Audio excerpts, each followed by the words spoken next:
많으신 하나님 아버지 감사합니다. 또 이렇게 성경 공부를 늘게 하시고 우리가 또 말씀을 듣고 이해하는 시간을 주시니 감사합니다. 이 시간이 그냥 흘러가는 시간 되지 않게 하시고 오로지 잘 받아들이고 이해할 수 있는 귀중한 시간이 될 수 있게 도와주세요. 예수님의 이름으로 기도합니다. 아멘. 오늘 5과 진짜 믿음입니다. 자, 이 과의 주제가 뭘까요? 믿음. 어떤 믿음이에요? 진짜 교재 내용에서 뭐라 그래요? 은혜. 다른 믿음? 바른 믿음. 그렇죠. 근데 바른 믿음하고 또 뭐가 나올까요? 바른 믿음에 어떠한 내용들이 나오나요? 바른 믿음이 어떻게 돼야 되나요? 바른 믿음과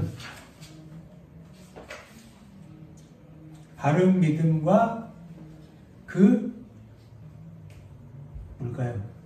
무슨 얘기 나오나요? 결과 행위 같은 뭔가 나타나는 성장. 바른 믿음과 그 성장이 주제이고요. 부제를 단다면 하나님을 알고 영접하며 사랑하는 삶이다. 이렇게 말할 수 있습니다. 자, 말씀 보기. 자, 우리는 믿음으로 말미암아 구원을 받았습니다. 이렇게 돼 있는데 뭔가 빠진 게 있는 게 있어 보이지 않으세요? 은혜로? 그렇죠. 네. 누구의 은혜죠? 하나님의 은혜로 주어지는 뭐죠? 구원은? 선물? 그렇죠. 선물입니다. 네. 에베소서 2장 8절에 나와 있죠.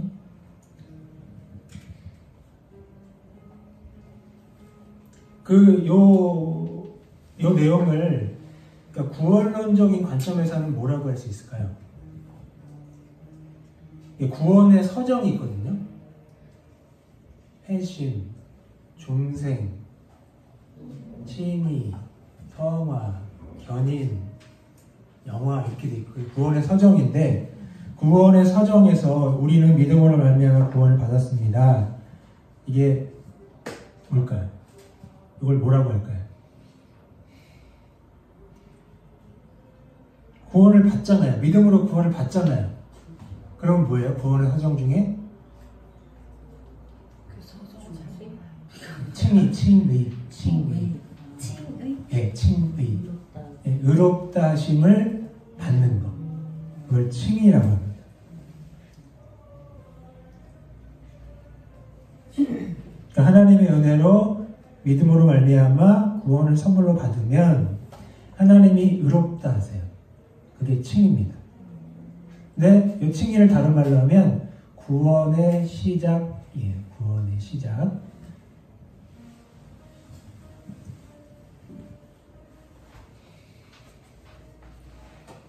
그런데 구원을 받은 것으로 끝나지 않고 하지만 성도의 믿음은 구원을 얻는 믿음에서 그쳐서는 안 되며 계속해서 자라가야 합니다. 이렇게 말하거든요. 이건 어떤 내용일까요? 앞에 문장이 칭의라면 하지만 이후의 문장은 어떤 내용일까요? 아까 제가 쭉 읊어드렸죠. 성화?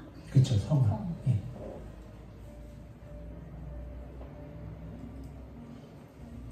자, 성화는 구원론 관점에서 구원의 완성을 향한 성장이에요. 구원의 완성을 향한 성장.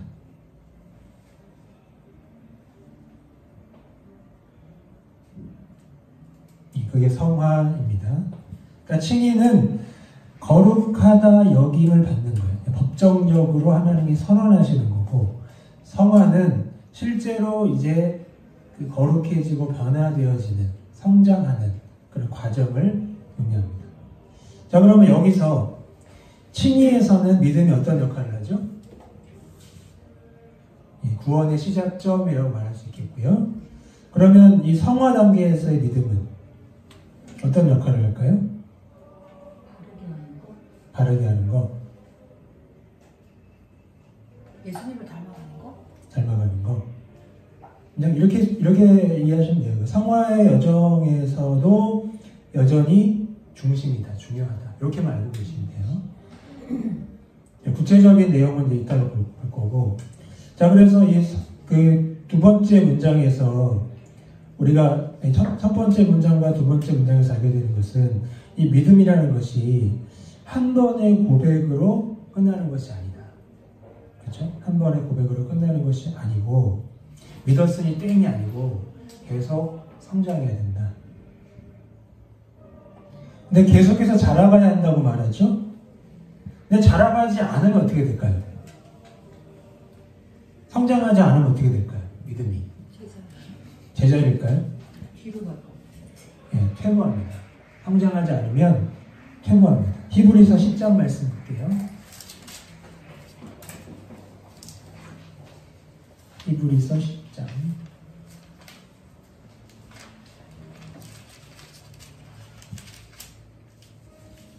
여러분들의 경험을 한번 떠올려 보세요.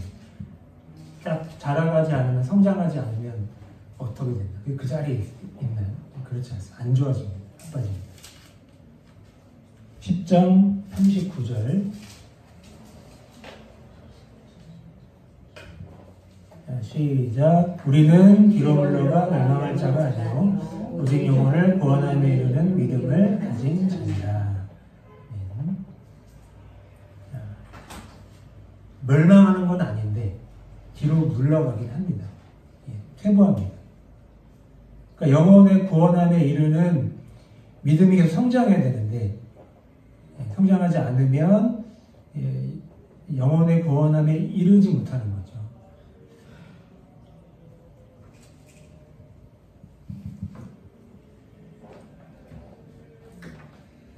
그래서 믿음이 바르게 성장하기 위해 가장 중요한 것은 믿음이 무엇인지를 바르게 아는 것이고 이 바른 믿음이 구체적으로 무언가를 오늘 살펴보게 될 겁니다. 자, 큰 1번 바른 믿음. 첫 번째 뭐죠? 하나님을 아는 것입니다. 자, 오늘 성경을 살펴보면 하나님을 믿는 것과 하나님을 아는 것은 같은 의미로 사용되고 있다고 하는데 그런 것 같지는 않아요. 이따가 보시겠지만 하나님을 믿는 것과 아는 것을 구분하고 있습니다. 그러니까 같은 의미는 아니다. 자, 지문, 그 다음 페이지 지문을 보시면 영생은 믿음으로 갔습니다. 이렇게 되어 있죠. 근데 우리가 믿음이라는 단어를 들을 때 떠올려야 할 것이 두 가지가 있어요. 첫 번째는 믿음의 내용이고 두 번째는 믿음의 방법입니다. 자, 믿음의 내용은 무엇을 믿을까 하는 거예요. 또 믿음의 방법은 어떻게 믿을까 하는 겁니다. 그러니까 그냥 믿음 그러면 사람들이 그냥 지적인 동인 줄 알아요. 어떤 선교사님 말처럼 정신통일인 줄 알아요. 믿음 그러면 믿음! 집중! 그건 줄 알아요. 그렇지 않아요. 이 믿음에는 내용이 있고 방법이 있어요. 그것 때문에 영생을 얻게 되는 겁니다. 그래서 그 남포교회 원로이신 이제 박영선 목사님은 이런 말씀을 하셨어요. 믿음은 하나님을 아는 것이며 하나님을 사랑하는 것이다. 믿음은 하나님을 아는 것이며 하나님을 사랑하는 것이다.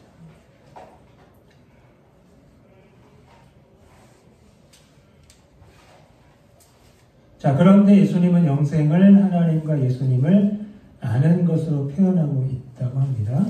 자, 우리 요한복음 17장 3절 시작. 영생은 곧 유일하신 참 하나님과 그가 보내신 자 예수 그리스도를 아는 것입니다. 아멘. 성경을 한번 펴보시겠어요? 요한복음 17장을.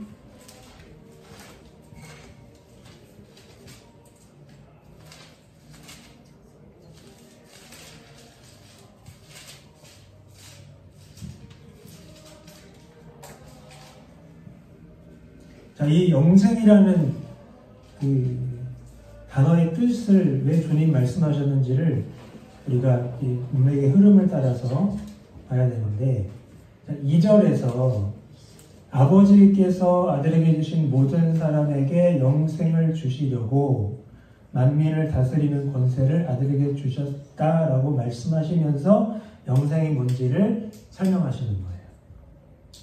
그 영생은 곧 유일하신 참 하나님과 그가 보내신 자 예수 그리스도를 아는 것이니이다 라고 말씀을 합니다. 그 17장의 배경이 되는 이야기는 16장 25절부터 33절에 나와 있는데, 거기에 보면 이제 때라는 단어가 나와요. 25절에. 때가 이르렀기 때문에 지금 이 말씀을 하시는 겁니다. 주님께서. 자, 13절만 다시 볼게요. 영생은 곧 유일하신 참 하나님과 그가 보내신 자 예수 그리스도를 아는 것이니이다. 돼 있죠? 자, 근데 유일하신 참 하나님이라고 돼 있어요. 그냥 참 하나님, 그냥 하나님이 될 것 같은데, 유일하신 하나님, 참 하나님, 이렇게 굳이 형용사라고 그러나요? 여기 붙여서 말씀을 하거든요. 그러니까 무슨 뜻일까요?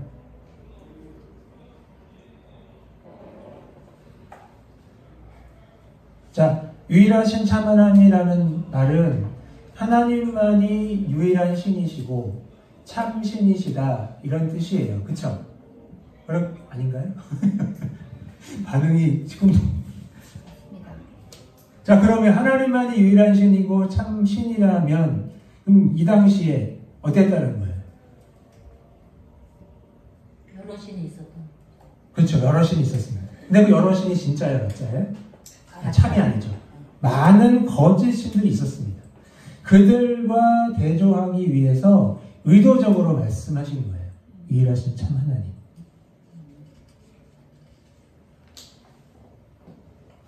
자, 그리고 하나님과 그가 보내신 자 예수 그리스도. 하나님과 예수 그리스도가 연결되죠. 그렇죠? 예수님은 자신이 스스로 오신 게 아니고 하나님이 보내셔서 오신 분이에요. 유일하신 참 하나님이 보내셔서 오신 분이에요. 그러면 이제 아는 것이다 라고 말하잖아요. 이건 이제 진리, 계시 이렇게 말할 수 있는데, 자, 그럼 이 진리, 이 계시가 어떻게 우리에게 알려지는 걸까요?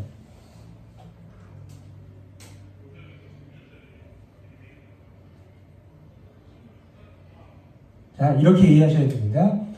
그러니까 하나님과 예수님이 연결되어 있어요. 하나님이 그를 보내셨어요. 그러면 하나님이 예수님을 통해서 뭔가를 하시는 거예요. 그게 알게 하시는 거예요. 그래서 예수 그리스도 안에서 참 하나님이 알려진다라고 생각하시면 됩니다. 그러니까 예수님 없이 알려지지 않아요. 하나님은 그렇게 일하시지 않습니다. 그러니까 우리가 하나님을 신앙한다고 할 때 예수님 없는 신앙생활 있을 수가 없어요. 어떤 선교사님이 그런 얘기 하시더라고요. 막 이제 복음을 막 설교를 하셨어요. 그러고 나서 그분이 십자가 예수 그리스도 강조하신 분인데, 그분이 설교를 딱 마치고 내려오니까 선교사님이 오시더래요. 근데 그분이 선교사님 이상하다고. 자기는 하나님도 알고 성령님도 알고 예수님 모를까요? 이런 얘기 하시더래요. 예수님 모르니까 진짜 하나님, 진짜 성령님 모르는 거죠. 선교사도 그럴 수가 있는 겁니다. 그러니까 예수 그리스도 안에서 참 하나님이 알려진다. 알게 된다. 계시된다. 그렇게 말씀을 이해하시면 되겠습니다. 근데 이걸 좀 더 풀어보면, 그러니까 영생은, 여기서 보면 영생 그러면 영원히 사는 거 생각하잖아요. 그게 아니라는 거예요. 그게 없는 건 아닌데, 그냥 끝없이 영원히 사는 게 영생이 아니라 하나님과 예수님을 아는 거예요. 인격적으로 아는 거예요. 신뢰하는 관계 속에서 살아가는 거예요. 그게 영생이라는 거예요. 우리가 아는 영생이랑 너무 다른데. 그러니까 우리는 이제 영생의 한 가지 의미만 알고 있는 거예요. 근데 주님은 진짜 의미를 말씀하십니다. 끝없이 사는 게 아니라고 말씀하신 건 아니에요.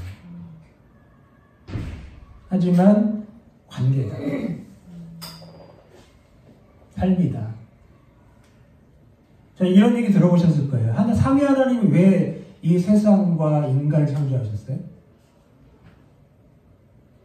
하나님은 사랑이신데 삼위 하나님이 서로 교제하고 소통하시는 것만으로 충분히 만족스러우셨어요. 그런데 천지와 인간을 만드셨단 말이죠. 왜 그러셨을까요? 사랑은 흘러 넘치거든요. 그 사랑을 나누고 싶으신 거예요. 그래서 천지와 사람을 만드신 거죠. 그런데 하나님이 인간을 구원해 놓고 천국 보낸다? 밀려보낸다? 있을 수 없는 일이죠. 사랑하고 싶으신 거죠. 관계 맺고 싶으신 거예요. 함께 살고 싶은 거예요. 그게 영생입니다. 자, 그 다음 질문. 자, 심판은 불신앙으로 말미암습니다. 갑자기 심판이 나와요, 영생 다음에. 그럼 이게 심판이 영생의 반대말이라는 거죠. 이 저자의 의미는. 근데 이제 심판은 과정이고, 심판 이후에 멸망. 그게 영생과 대조가 되는 겁니다. 근데 지난번에 말씀드렸듯이, 이제 좀 약간 좀 이렇게 표현하면 오해가 되지만, 예수님을 안 믿어서 지옥 가는 게 아니고, 원래 지옥 갈 존재들인데, 하나님이 자비의 손길을 내미시는 거예요. 이게 바로 예수님의 이름입니다. 그분의 능력이고요. 자, 그런데 구약은 이 심판의 이유에 대해서 지식 없음이라고 표현을 하고 있습니다. 자, 호세아 4장 6절 시작. 이 백성이 지식이 없으므로 내가 지식을 버렸으니 나도 너를 버려 내 세상을 이제 못하게 할 것이요 내가 내 가족을 잃었으니 나도 내 자녀들을 그저 버리리라. 자, 심판의 이유가 지식 없음이래요.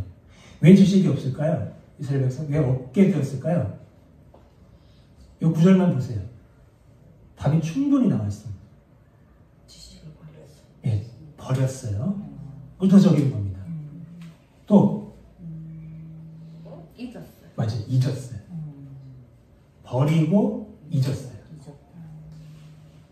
그래서 없어요. 근데 그렇게 하면 살 줄 알았는데 망하게 된 거예요.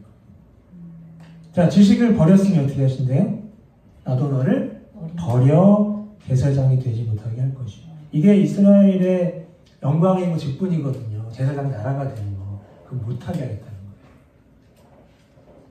거예요. 이거 여기 지식이 정확한데. 말씀드릴 거예요. 죄송해요. 이해가 안 돼가지고. 자, 하나님을 아는 지식이에요. 자, 근데 여기 9절에서는 내 하나님의 율법 이렇게 돼 있어요. 하나님을 아는 지식은 율법으로 표현되어 있어요. 그러니까 율법을 버리고 무시하고 안 지킨 거죠. 단순히 규칙을 지키고 안 지킨 거의 문제가 아니에요. 이 규칙을 통해서 하나님과 관계를 맺고 인격적으로 살아야 되는데 안 살았다는 거예요. 자, 하나님에 대한 지금 참된 지식을 잃어버렸기 때문에, 갖다 버리고 잊어버렸기 때문에 심판을 받게 된 건데, 자, 이 지식은 단순한 정보가 아닙니다. 하나님의 성품, 뜻, 언약에 대한 이해, 이게 지식이에요. 하나님의 성품, 뜻, 언약에 대한 깊은 이해. 이게 율법에 표현되어 있는 거예요. 그러니까 하나님이 늘 예수님도 말씀하셨듯이 율법의 어떤 조항, 규칙보다 중요한 건 정신이에요. 근데 이제 유대인들, 특히 바리새인들, 한국인들은 정신을 갖다 버리고 규칙만 지키려고 하고 또 그걸 사람들을 지배하려고 하고 정죄하고 판단했던 일이 있었죠. 자, 지식은 하나님의 성품, 뜻, 언약에 대한 깊은 이해인데, 그래서 하나님을 아는 것이 믿음의 기초다, 이렇게 말할 수 있습니다. 하나님을 아는 것이 지식의 기초다, 믿음의 기초다. 자, 그래서 바울은 신자가 온전케 되기 위해서 필요한 두 가지를 아는 것과 믿는 일이라고 말하고 있습니다. 에베소서 4장 시작. 우리가 다 하나님의 아들을 아는 것과 믿는 일이 하나가 되어 온전한 사람을 이루어 그리스도의 정상한 분량이 충만한 데까지 이르리니.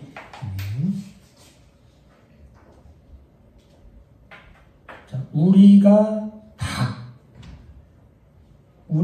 다래요. 자, 에베소서 특별히 모든 성경이 그렇지만 특히 에베소서는 공동체성을 강조해요. 교회를 강조해요. 교회 하나됨. 성령 안에서 하나됨을 지키는 것. 연합, 성장, 이런 걸 강조해요. 우리가 다 이렇게 돼 있어요. 자, 교회 연합과 성숙을 강조하는 거죠. 그렇죠? 자, 우리가 다 하나님의 아들을 아는 것과 믿는 일에 하나가 되어 온전한 사람을 이루어, 자, 과정이 있어요. 하나가 되어 온전한 사람을 이루어 그리스도의 장성한 분량이 충만한 데까지 이른다, 이렇게 말씀을 해요.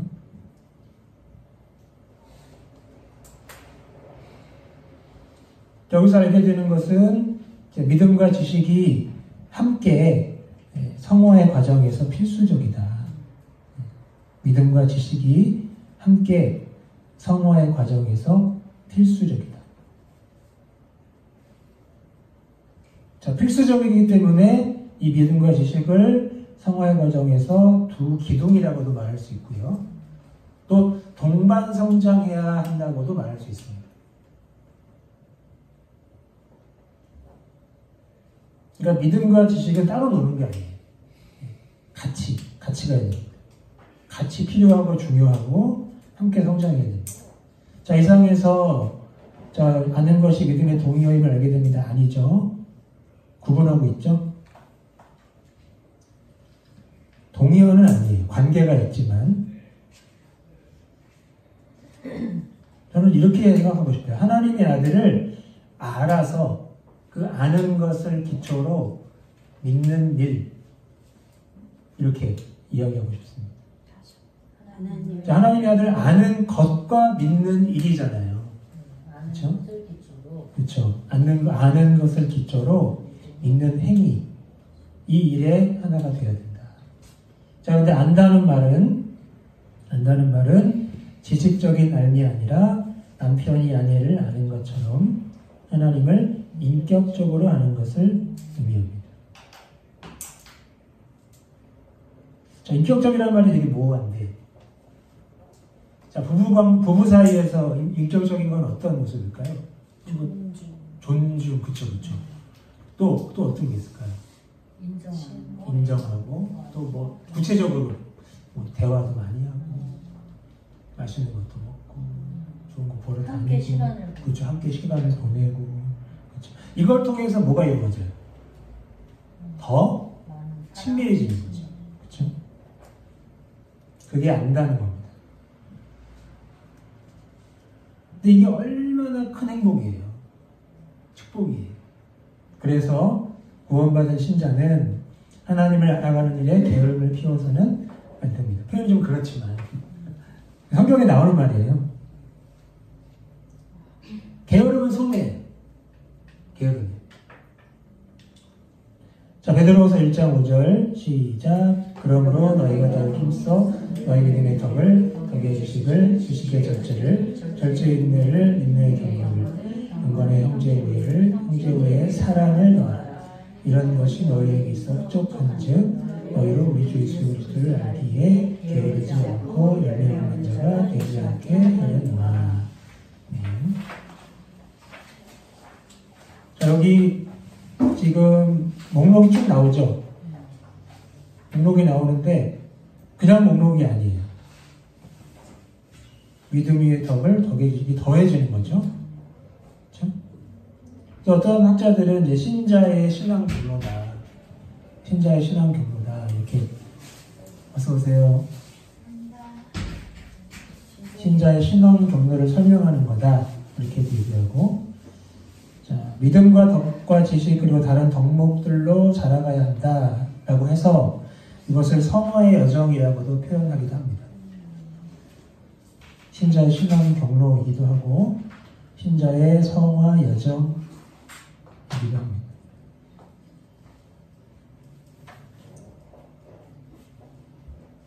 자, 이런 것들을 더욱 힘써서 더해서 흡족해야 그리스도를 알 수 있대요.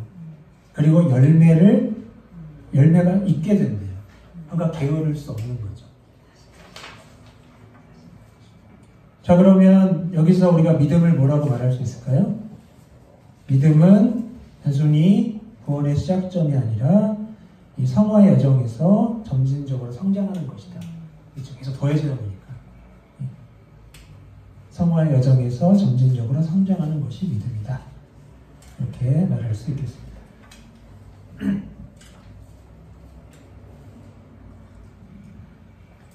불러드릴까요? 안 불러드릴까요? 믿음은 단순히 구원의 출발점이 아니라 이 성화의 여정에서 점진적으로 성장하는 것이다. 이렇게 정리하시면 되고요.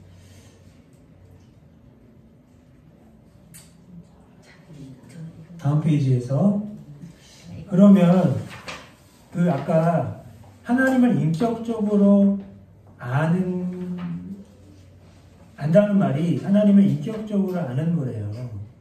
그럼 어떻게 하나님을 인격적으로 알아요? 부부는 서로 대화하고 식사하고 여행하고 함께하고 도와주고 이끌어주고 격려하고 이런 방법들이 있어요.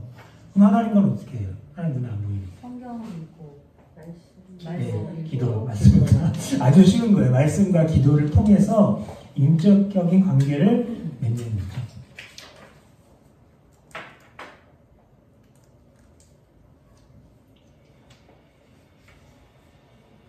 말씀과 기도를 통해 하나님을 인격적으로 알아갈 수 있습니다. 그럼 여기서 중요한 질문을 던질 수가 있어요. 두 가지. 첫 번째는 그럼 하나님을 얼마나 깊이 아는가? 나는. 두 번째 질문은 말씀과 기도로 하나님을 더 알아가기 위해서 나는 어떤 노력을 하고 있는가?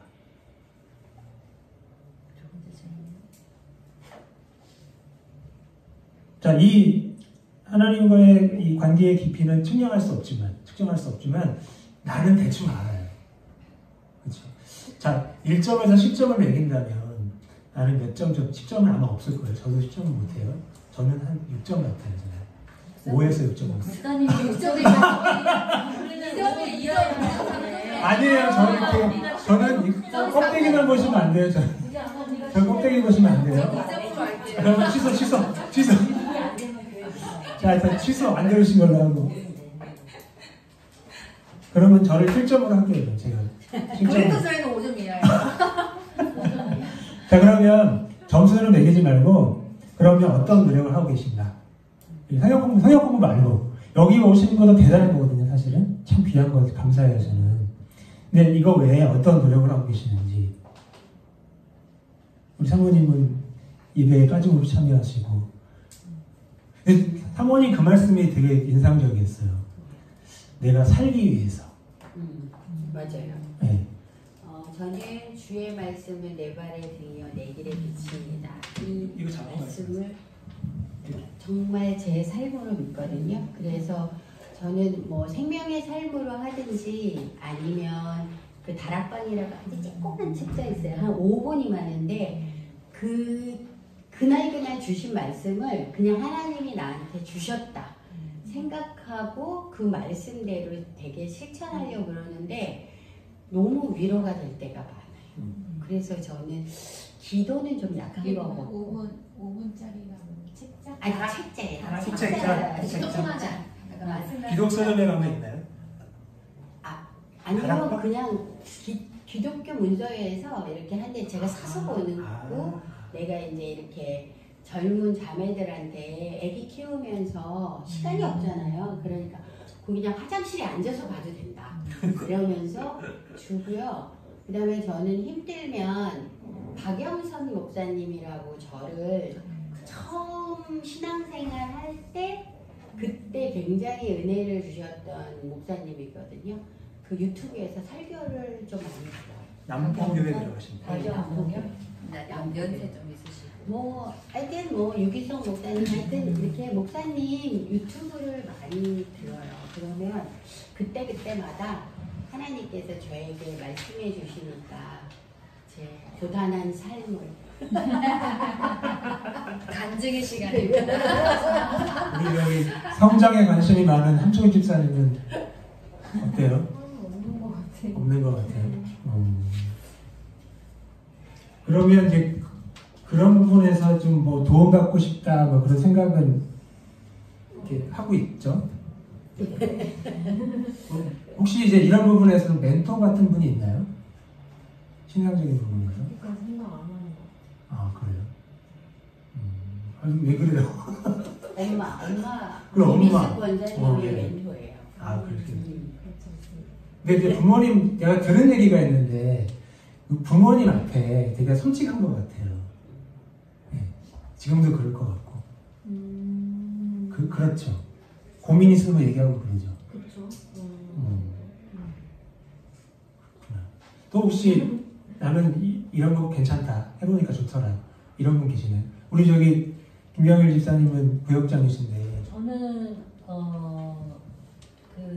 막 은혜 받고 막 진짜 하나님이 너무너무 좋은데 악기를 가지고 클라리넷으로 찬송가를 집에서 계속 하거든요.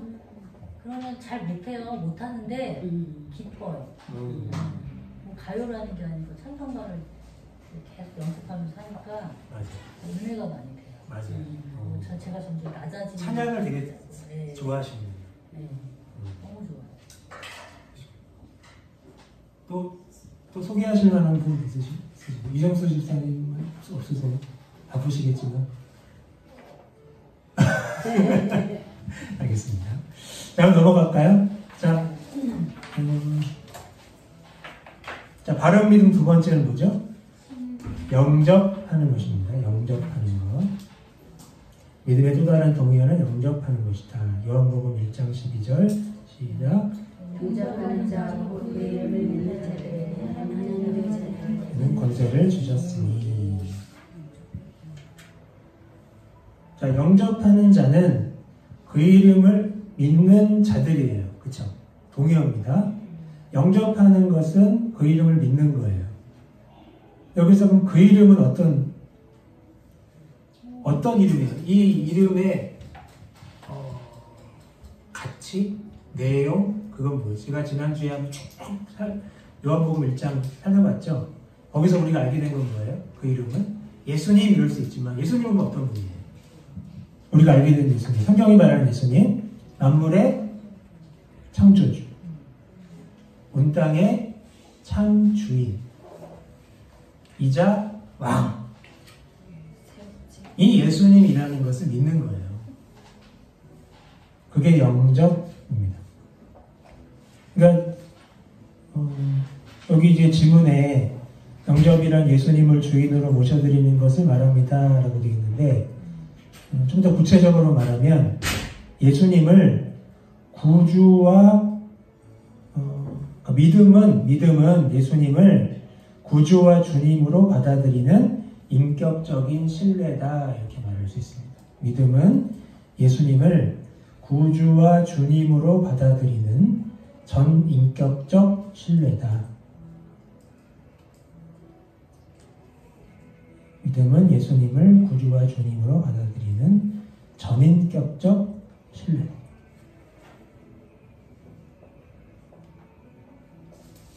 전인격적 신뢰니까 다 맡기는 거예요. 다 드리는 거예요. 다 의지하는 거예요. 그게 믿음입니다.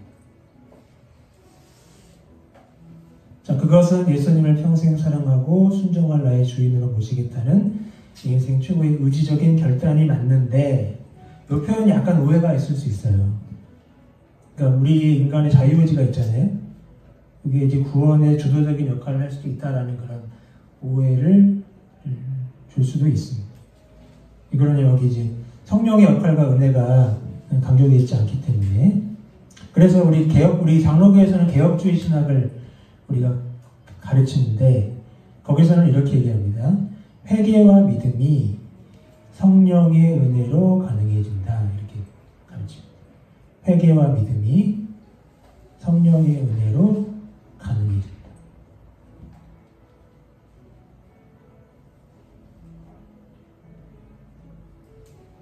회개와 믿음이 성령의 은혜로 가능해진다. 자, 그러므로 바른 영접에는 반드시 새 주인에 대한 순종의 행동이 동반된다.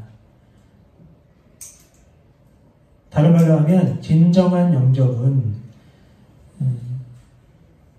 주인에 대한 순종의 삶으로 이어지는 거죠.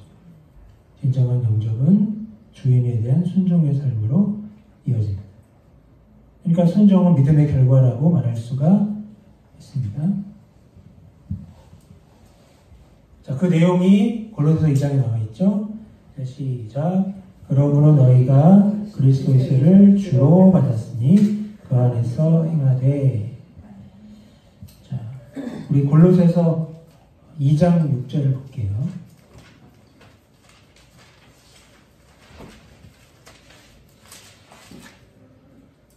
2장 6절.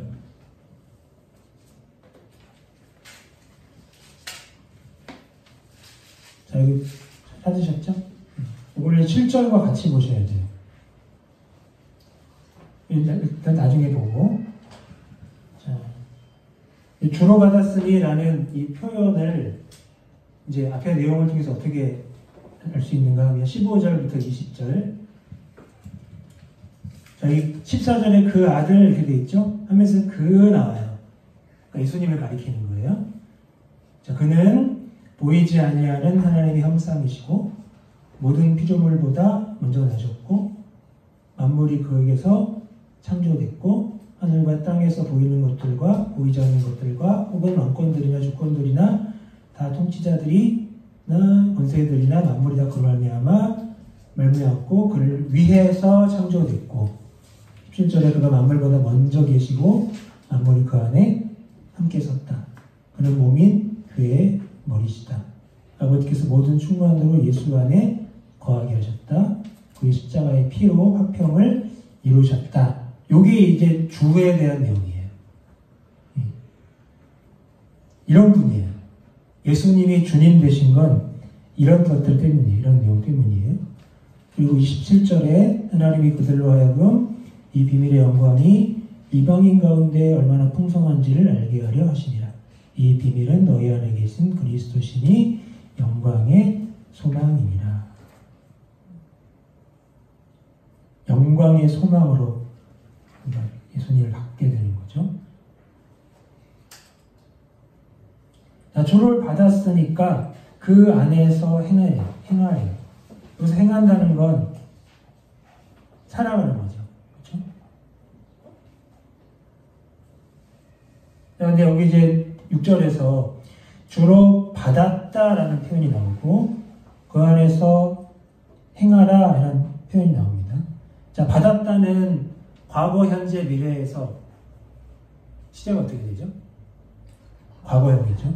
그렇죠? 그러면 행하라는 현재 명령형입니다.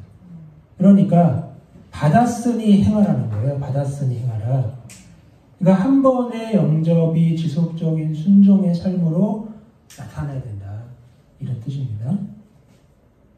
한 번의 영접이 지속적인 순종의 삶으로 나타나야 된다. 주님 안에서 살아야 된다. 구체적으로 어떻게 해요? 그게 7절입니다. 그 안에 뿌리를 박으며 세움을 받아 교훈을 받은 대로 믿음에 굳게 서서 감사함을 넘치게 하라. 이렇게 있고요. 자, 만약 입술로는 예수님을 주로 고백한다 할지라도 행동으로 순종하지 않고 이제는 자기 뜻대로만 행하는 자라면 그의 영접은 거짓된 겁니다. 표현이 무서워요. 그냥 이렇게만 이해하시면 좋겠어요. 참된 영접은 순종의 열매를 맺는다. 참된 영접은 순종의 열매를 맺는다.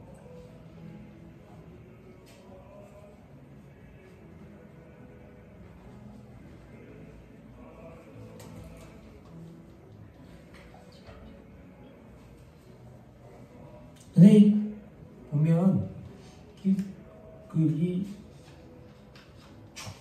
완전한 영접, 충분한 영접은 그렇게는 아무도 못하는 것 같아요. 일단 미약 하나만 작게 믿음으로 영접을 했지만 계속 자신의 믿음을 점검하고 또 알아가고 성장하면서 계속 주님으로 계속 받아들이게 되는 것 같아요. 인정하게 되는 것 같아요. 그러면서 계속 순종하는 열매를 맺게 되는 것 같습니다. 자, 그리고 믿음이 자란다는 것은 주인 되신 예수님에 대한 순종이 자라가는 것을 의미합니다. 자, 주인 되신 예수님의 순종이니까 자, 우리 결정을 이제 누가 하는 거죠? 내가 아니라 주인 되신 예수님이 하시는 겁니다. 내가 아니라 주인이신 예수님이 결정하시는 겁니다. 자, 세 번째 바른 믿음, 사랑하는 것이죠. 사랑하는 것. 자, 믿는다는 말과 비슷한 또 하나의 단어는 사랑한다는 말입니다. 정말로 사랑하면 그 사람을 믿고 정말로 믿으면 그를 사랑하게 됩니다. 근데 믿어야 사랑할 수 있지 않겠어요? 그러니까 이 표현은 이제 믿음과 사랑의 밀접한 관계를 보여준다고 말할 수 있겠고요. 우리 그 개혁주의 신학에서는 믿음을 이렇게 표현을 합니다. 믿음은 하나님을 신뢰하고 사랑하는 마음에서 자연스럽게 흘러나온다. 믿음은 하나님을 신뢰하고 사랑하는 마음에서 자연스럽게 흘러나온다.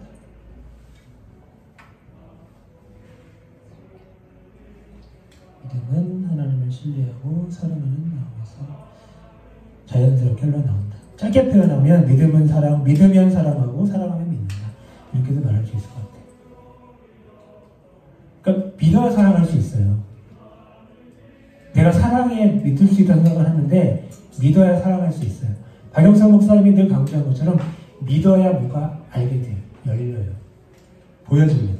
그러면 사랑하게 돼요. 그러니까 믿는 게 굉장히 중요해요. 자, 그 다음에 베드로는 성도들에게 참된 믿음이 있는 것을 예수를 보지 못하였으나 사랑하는 것으로 안다고 말하고 있습니다. 자, 베드로전서 1장 시작. 예수를 너희가 보지 못하였으나 사랑합니다. 이제도 보지 못하나 믿고 말할 수 없는 영광스러움으로 기뻐하니 믿음의 결국 우리 구원을 받으리라.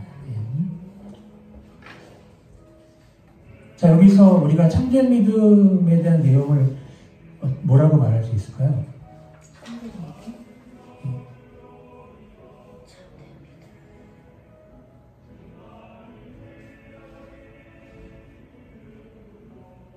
자, 여기 중요한 단어가 두 개 있죠. 보지 못하나. 그렇죠. 보지 못하나 뭐예요? 사랑하고. 보지 못하나 뭐예요? 기뻐해요. 그럼 참된 믿음은 뭐예요? 예수님을 향한 사랑과 기쁨으로 나타난다. 이렇게 말할 수 있겠죠? 자, 사랑하고 기뻐하니 믿음의 결국 곧 영혼의 구원을 받았다. 이렇게 얘기하잖아요. 그러니까 참된 믿음은 예수님을 향한 믿음과 기쁨으로 나타난다. 자, 그럼 기쁨은 뭐예요? 그래서 기쁨은 이제 다른 말로 정서적 애착과 헌신이라고 말할 수 있습니다. 정서적 애착과 헌신. 자, 왜 이 기쁨이 그냥 감정이 아니고 정서적 애착과 헌신이냐면 그 기뻐하니 앞에 말할 수 없는 영광스러운 즐거움으로 기뻐한다고 되어 있거든요. 믿고 말할 수 없는 영광스러운 즐거움. 자, 이 당시에 베드로전서가 쓰여질 때 어떤 상황이었을까요? 지금처럼 평안한 상태였을까요? 뭐가 있었죠? 아까 담임 목사님이 네로 말씀하셨죠? 네, 아직 핍박받을 때였어요. 국교가 되기 전이에요. 핍박받고 박해받고 잡혀 죽고 그런 때였어요. 그러니까 이 표현은 지금 이제 마태가 사용한 단어를 가져온 거예요. 마태복음 5장 12절에서 예수님이 박해를 당할 때에 대한 행동을 가르쳐 주신 적이 있거든요. 그거를 가져와서 쓴 거예요. 그러니까 박해당하는 성도들을 염두에 두고 말할 수 없는 영광스러운 즐거움으로 기뻐하니 라고 말하니까 이 기쁨은 그냥 감정이 아니라 정서적인 애착과 헌신이라고 말할 수 있는 겁니다. 자, 하나님을 사랑하는 것은 이웃사랑으로 드러납니다. 자, 그래서 예수님은 이스라엘 지도자들을 마귀의 자식이라고 책망을 하셨죠. 왜 책망하셨죠? 백성을 사랑하지 않으면서 이렇게 되어 있는데 백성보다 하나님이 먼저였어요. 하나님을 사랑하지 않으면서도 종교적인 자부심은 충만했어요. 이걸 쉬운 말로 형식적 신앙이라고 그러죠. 그것 때문에 예수님이 마귀의 자식이라고 책망하신 거예요. 하나님을 사랑하지도 않고 하나님을 알고자 하는 사람도 가로막고 그들을 괴롭히고 하니까 마귀의 자식이죠. 자, 아무리 믿는다고 말해도 하나님을 사랑하지 않는 자는 실상 하나님을 믿지 않는 사람이다. 그럴 수 있죠. 가짜 믿음이면 그럴 수 있습니다. 자, 믿음은 아무런 행함도 필요로 하지 않는 값싼 면죄부가 아닙니다. 믿음은 하나님과 이웃을 마음과 뜻과 정성을 다해 사랑하는 것입니다.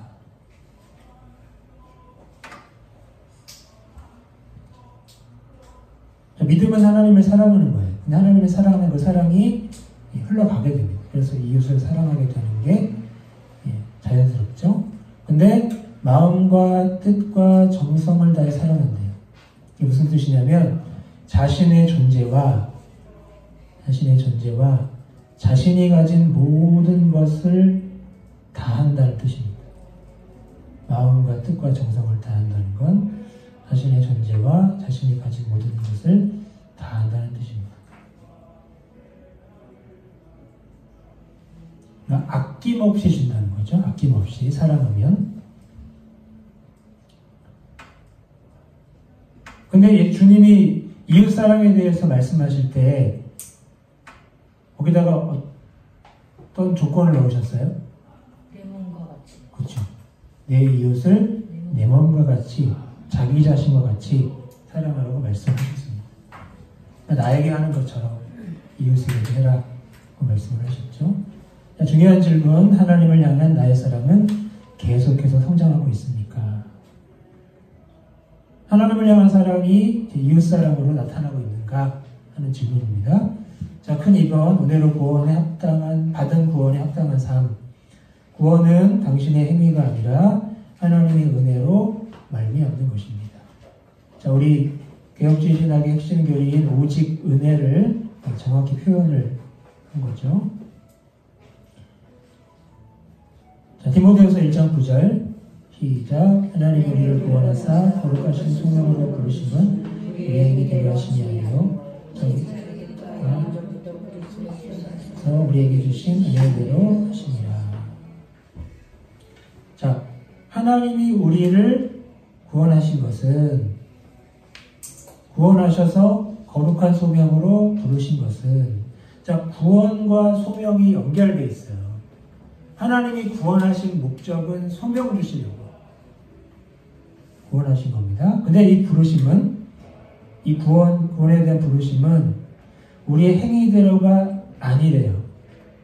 우리의 행위가 구원의 원인이 아니래요. 그러면 뭐가 원인이죠? 뒤에서 설명하죠. 세 가지를 말씀하고 있는데 구원의 원인, 구원의 결정적인 원인 세 가지가 뭡니까? 행위가 아니래요. 행위대로 하심이 아니고 뭡니까? 첫 번째 누구의 뜻이요?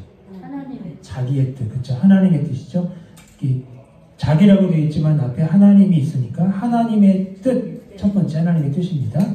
자, 그 다음 원인 영원 전부터. 네, 이게 뭔가 빠진 것 같아요. 태초 아니에요. 태초 전부. 자, 1.9절 맨 뒤에 뭐 있어요? 우리에게 주신 은혜라고 되어 있어요. 그러면 영원 전부터의 은혜 이렇게 말할 수 있고, 세 번째 원인 예수 안에서. 그리스도 예수 안에서의 은혜 이렇게 말할 수 있습니다. 그렇죠? 구원의 원인은 하나님의 뜻, 영원 전부터의 은혜, 그리스도 예수 안에서의 은혜. 이것 때문에 구원받고 소명으로 부르신 거예요. 자, 근데 이 말씀을 사도 바울이 디모데에게 한 거예요. 디모데에게. 왜 이 얘기를 하냐면 디모데후서 1장 8절에 디모데후서 1장 8절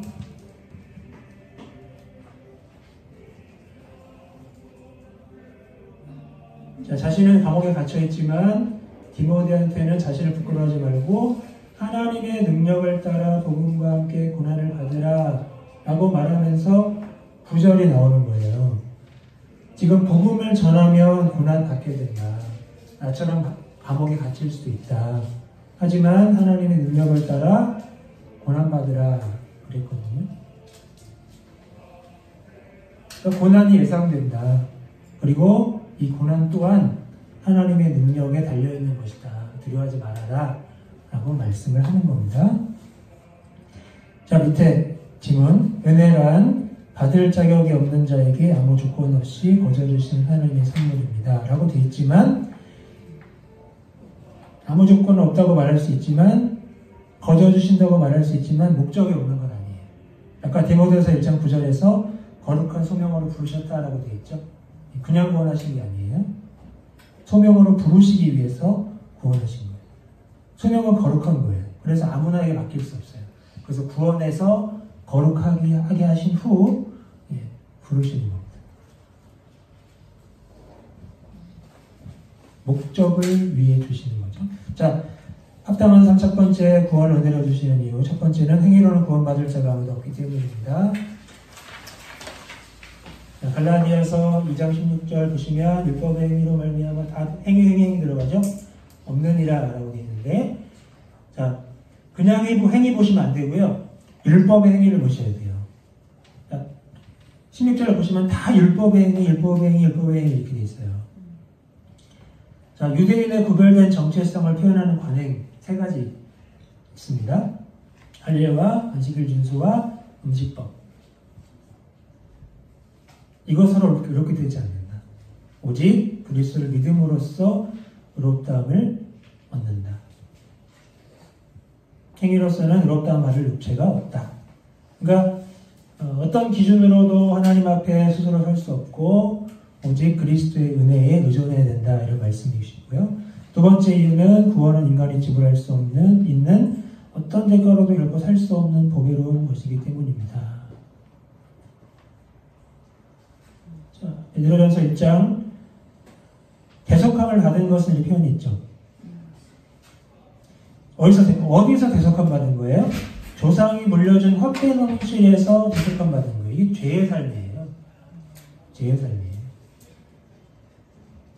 자, 대속함 받은 것은 은 아니다. 금 아니다. 은과 금은 없어질 것이다. 그럼 뭐냐? 오직 흠없고 점없는 어린 양 같은 그리스도의 보배로운 피다. 저기서 흠없고 점없다는 말은 도덕적 완벽함. 점없다는 말은 제의적, 제사적 완벽함을 의미하는 말이고요. 이 어린 양 같은 그리스도의 보배로운 피가 흠없고 점없이 완벽해요. 그리고 보배로워요. 엄청난 가치가 있어요. 얼마나 가치가 있을까요? 은이나 금처럼 없어질 게 아니에요. 그것으로 충분하지 않은 무한한 가치라는 거예요.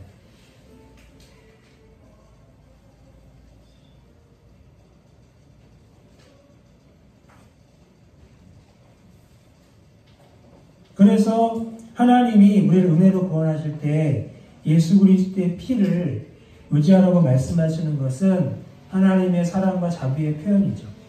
그래서 우리 인간은 이것을 믿음으로 받아들이는 믿음으로 응답을 해야 되는 겁니다. 자, 두 번째 은혜 받은 사람이 하지 말아야 할 일, 자랑하는 거예요. 자랑하는 거. 에베소서 2장 그 은혜에 의하여 구원을 받았으니 선물이라 자랑하지 못하게 하려 합니다. 자, 여기서 지금 구원과 관계된 그 측면들이 있죠. 내용들이 있죠. 그게 뭐죠?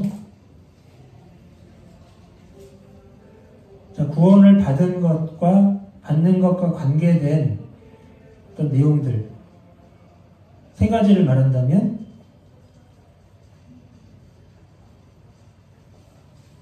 구원을 어떻게 받아요?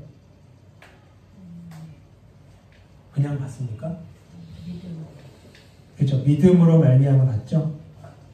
자, 첫 번째 믿음이죠. 근데 그 믿음은 은혜에 의하여 받아요. 은혜. 그 다음에 구원의 마지막 측면. 중요한 단어 뭐죠? 중간에 선물입니다. 그러니까 구원의 모든 측면이 하나님으로부터 나오는 거예요. 이것이 너희에게서 난 것이 아니라 그러잖아요. 그러니까 자랑을 배제하는 게 이 은혜의 구원의 목적 중에 하나다. 이렇게 생각하시면 되겠습니다.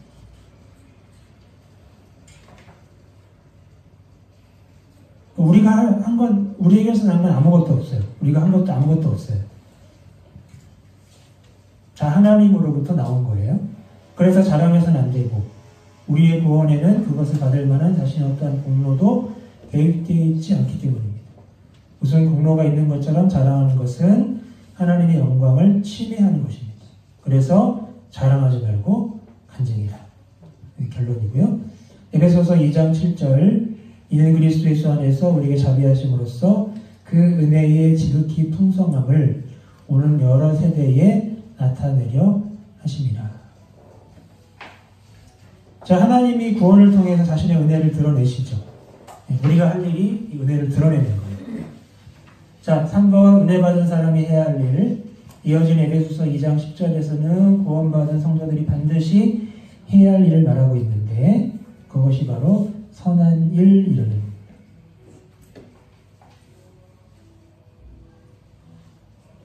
자, 에베소서 2장 10절 우리는 그를 만드신 바라 그리스도 예수 안에서 선한 일을 지으신 받은 자는 이 일은 하나님이 전에 비하사 우리로 그 가운데서 행하게 하십니다. 자, 그럼 이 구절에서 알 수 있는 구원은 뭐예요? 구원은 은혜로 주어지지만 구원받은 자는 선한 일을 위해 창조된 존재로 회복됐다. 사실을 알 수가 있죠. 그래서 이 선한 일을 언급하는데 성화와 선행이 중요하다. 성화와 선행은 구원받은 자의 삶의 목적이다. 이렇게 말할 수 있겠고요. 밑에 지문은 읽어보셔서 아시겠지만 하나님의 형상교리와 연결이 되어 있습니다. 하나님의 형상교리와 연결되어 있는데 자, 존재인데까지 보면 이 내용은 인간이 원래 하나님의 영광을 위해 창조되었다는 그런 내용이고요. 그 다음에 타락으로 말미암아 이후의 내용은 타락으로 그 목적을 잃었다. 하나님의 영광을 위해 창조된 그 목적을 잃었다. 타락으로. 하지만 그 뒤에 나오는 내용은 이제 그리스도의 구속 때문에 구원 때문에 이 원래 목적이 회복됐다. 그런 내용입니다. 디모데전서 2장 14절 그가 우리를 대신해 자신을 주심은 모든 불법에서 우리를 성량하시고 우리를 깨끗하게 하사 선한 일을 열심히 하는 자기 백성이 되게 하려 하십니다. 자, 여기서도 예수님의 대속, 구속의 어떤 그런 내용들, 과정들이 잘 나와 있죠. 모든 불법에서 성량하셔서 우리를 깨끗하게 하시고 선한 일을 열심히 하게 하는 자기 백성이 되게 하셨다. 이 선한 일은 이제 11절부터 15절 보시면 되고요. 자, 대표적인 선한 일은 성품을 닮은 성화다. 이것은 6장 8절 시작.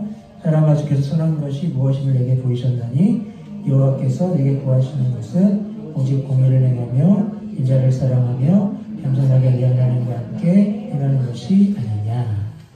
아니다가 아니고 이거다라는 뜻입니다. 자, 그러면 오직 공의를 행한다는 건 뭘까요?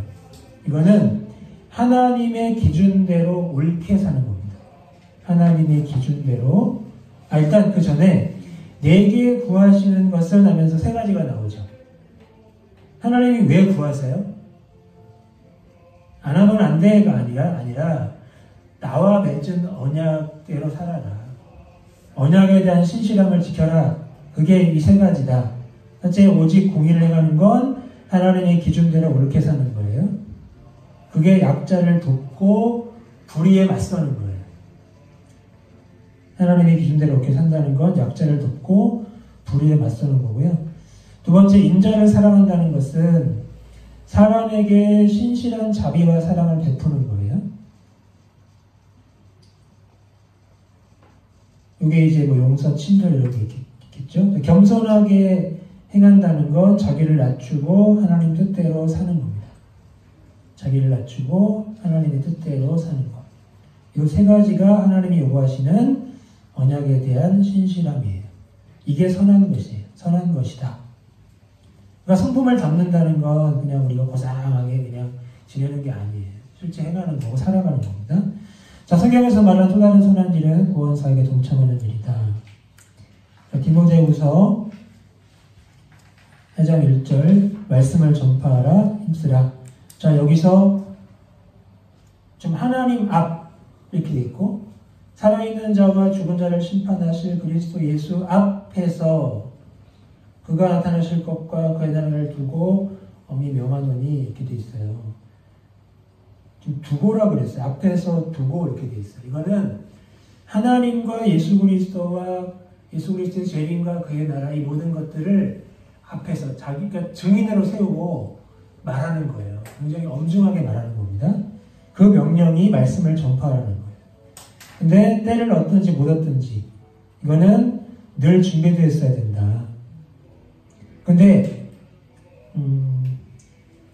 말씀을 전파할 때 가져야 할 태도가 있죠.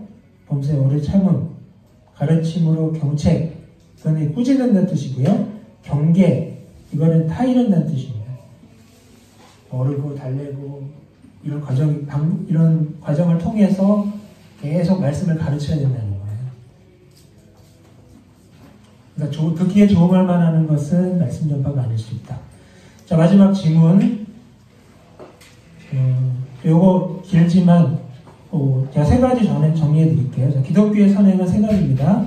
첫 번째, 구원의 원인이 아니라 결과다. 구원의 원인이 아니라 결과다. 기독교의 선행은 첫 번째, 구원의 원인이 아니라 결과다. 두 번째, 의무가 아니라 감사의 표현이다. 의무가 아니라 감사의 표현이다. 세 번째, 자기 영광이 아니라 하나님의 영광을 위한 것이다. 구원의 원인이 아니라 결과다. 의무가 아니라 감사의 표현이다. 자기 영광이 아니라 하나님의 영광을 위한 것이다. 이게 기독교의 선행이고요. 마지막으로 한 가지만 정리하면, 자, 오늘 진짜 믿음, 바른 믿음에 대해서 딱 한 줄로 정리하면, 믿음은 삶으로 드러난다. 이거 적으셔야 돼요. 믿음은 삶으로 드러난다. 믿음은 삶으로 드러난다. 자, 어떻게 떠올리겠죠? 하나님을 닮아가고 다른 사람에게 복음을 전하는 것이 참된 믿음의 열매다. 믿음은 삶으로 드러난다. 하나님을 닮아가고 다른 사람에게 복음을 전하는 것이 참된 믿음의 열매다.